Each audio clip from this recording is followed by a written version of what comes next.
Dios perdona, pero también castiga. Es el título del nuevo libro electrónico que les comparto en esta oportunidad. Con él aprenderán sobre la adorable justicia de Dios, a la luz de las Escrituras, tradición y magisterio de la Iglesia, con aportaciones de libros de teología dogmática con aprobación eclesiástica Nihil Obstat y revelaciones privadas como Jesús de la Divina Misericordia o la Virgen de Fátima. Este conocimiento es fundamental porque Dios no es solo misericordia, también es justicia, y para adorarle hay que primero conocerle, tanto en su misericordia como en su justicia.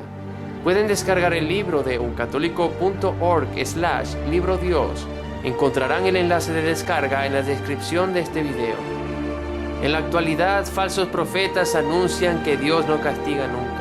Afirmación sin precedentes dentro de la historia de la Iglesia y que conlleva la excomunión por herejía.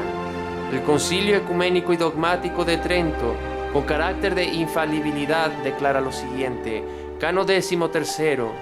Si alguno dijere que en manera alguna se satisface a Dios por los pecados, en cuanto a la pena temporal por los merecimientos de Cristo, con los castigos que Dios nos inflige y nosotros sufrimos pacientemente, o con los que el sacerdote nos impone, pero tampoco con los espontáneamente tomados, como ayunos, oraciones, limosnas y también otras obras de piedad, y que por lo tanto la mejor penitencia es solamente la nueva vida, sea anatema.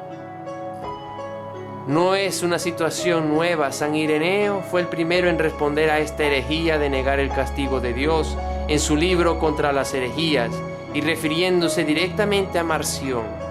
Algunas personas ven el castigo de Dios como si fuera un asunto de odio, y no es verdad.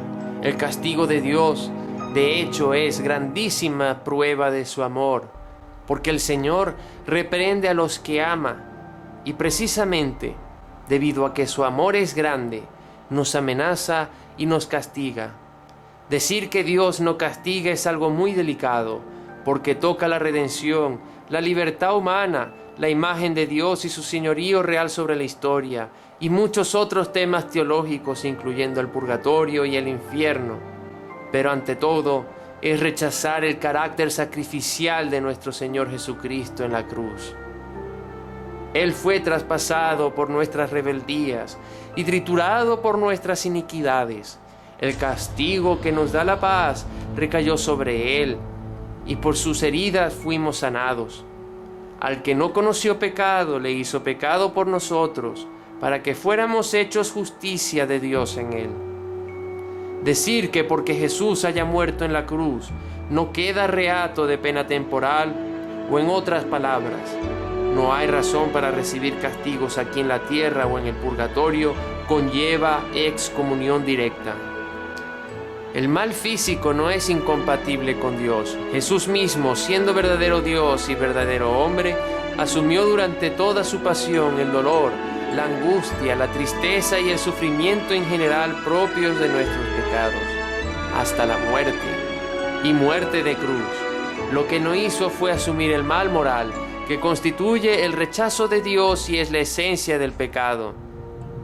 Frente al dualismo gnóstico maniqueo, que reduce todo el mal del mundo a un principio malo, nos enseña la Sagrada Escritura que el mal físico procede de Dios y que el mal moral tiene su razón de ser en el abuso del humano albedrío. Dios pretende el mal físico, tanto el que tiene carácter natural como punitivo per accidens, es decir, los permite como medios para conseguir un fin superior de orden físico, como la conservación de una vida, o de orden moral, por ejemplo, para el castigo o purificación moral. El mal moral, es decir, el pecado, es esencialmente una negación de Dios. No lo puede querer Dios ni per se ni per accidens, esto es, ni como fin ni como medio. En última instancia, el mal moral se encamina también al fin último del universo, la gloria de Dios, haciéndonos ver la misericordia de Dios en perdonar o su justicia en castigar. El perdón es a la misericordia lo que el castigo es a la justicia. No se olviden de esta analogía entre el perdón y el castigo, porque es esencial para entender la misericordia y justicia de Dios nuestro Señor. Castigo es la pena que se impone a quien ha cometido un delito o una falta. Pena es la privación de un bien que una criatura racional sufre involuntariamente por una culpa propia. La pena puede ser determinada por la ley o por el juez. Dios es ambas cosas, por un lado sumo legislador, su palabra es ley, y al mismo tiempo juez supremo. Por lo tanto, ya sea como legislador o como juez, Él determina las penas temporales o eternas que hemos de recibir. La pena puede ser de dos tipos, concomitante o infligida. Concomitante es aquella que es consecuencia del pecado y deriva directamente de éste, como por ejemplo el remordimiento. Y la infligida es aquella impuesta por el juez, sea Dios o sea el hombre. Esta a su vez tiene dos fines, medicinal o vindicativo. Medicinal para corregir o purificar, y vindicativo para restaurar el orden de Dios. En cuanto a las penas en la tierra, hay muchas formas en las cuales se presenta, dependiendo si son impuestas por nosotros mismos, por Dios, por la iglesia o por el prójimo. He aquí dos ejemplos bíblicos de pena temporal impuesta por Dios en la tierra. Zacarías, cuando quedó mudo por no dar crédito al arcángel Gabriel, o los enfermos y muertos a causa de comulgar indebidamente. Salvo una revelación particular como la que tuvo el Padre Pío, no es posible saber si un evento particular se trata o no de un castigo de Dios. Una chica joven fue en busca de un milagro para su marido que estaba ciego.